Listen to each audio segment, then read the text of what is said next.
In America, there are more guns than people. 400 million firearms are thought to be privately owned, making Americans the most armed civilian population on the planet. The right to keep and bear arms is explicitly protected in the Second Amendment of the U.S. Constitution. And for gun enthusiasts like Darwin Bedecker, it underpins every other right the country's founding fathers believed Americans were entitled to. They wanted to tell everybody, hey, speak your mind, make that the First Amendment, and just to make sure that that right is always in place, let's come out with the Second Amendment. Do you think that right is under threat right now? 100%. What constitutes under threat is heavily debated. No one is going door to door confiscating guns, but the Biden administration has taken measures to expand background checks and regulate so-called ghost guns, homemade firearm kits bought online that are nearly impossible to trace and are increasingly showing up at crime scenes. Many Democrats, including Kamala Harris, are also calling for a ban on assault weapons, which is why she shocked many with this comment during a recent interview with Oprah. If somebody breaks in my house, they're getting shot. Yes, I hear that.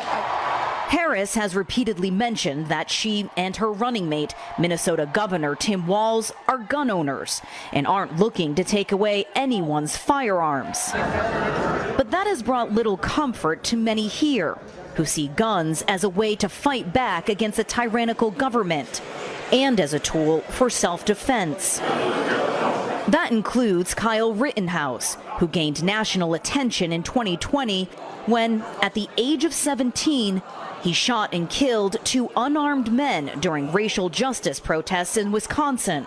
A jury acquitted him of all charges a year later, finding that he acted in self-defense.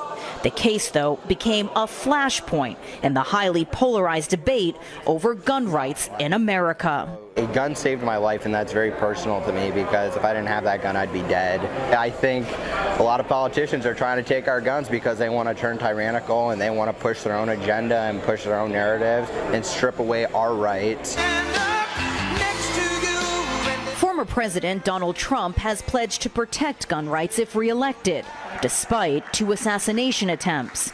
He once again has the endorsement of the National Rifle Association, but unlike previous elections, when it wielded significant influence, the organization has been weakened by declining membership and internal scandal, leaving its ability to sway elections and gun policy greatly diminished.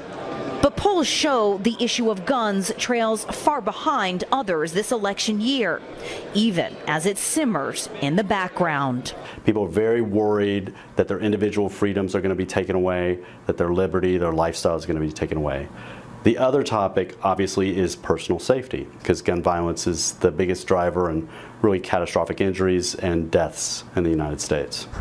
1 in 5 Americans say a family member of theirs has been killed with a gun, while firearm injuries are now the #1 cause of death for children. You don't understand it until it happens to you. And Sophie Page survived a mass shooting when she was 9 years old. A gunman opening fire inside her Tennessee church during a children's musical. 2 people were killed, 6 others injured. I heard a pop behind me.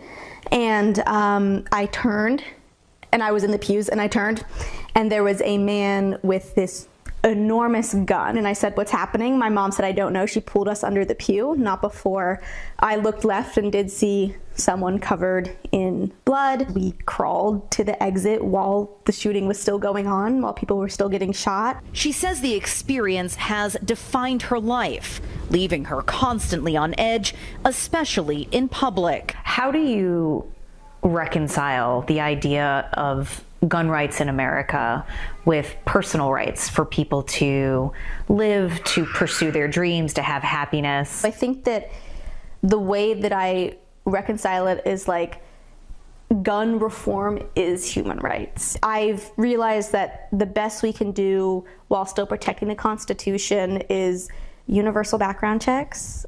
Perhaps there is room for a middle ground on one of the most charged and fundamentally American issues.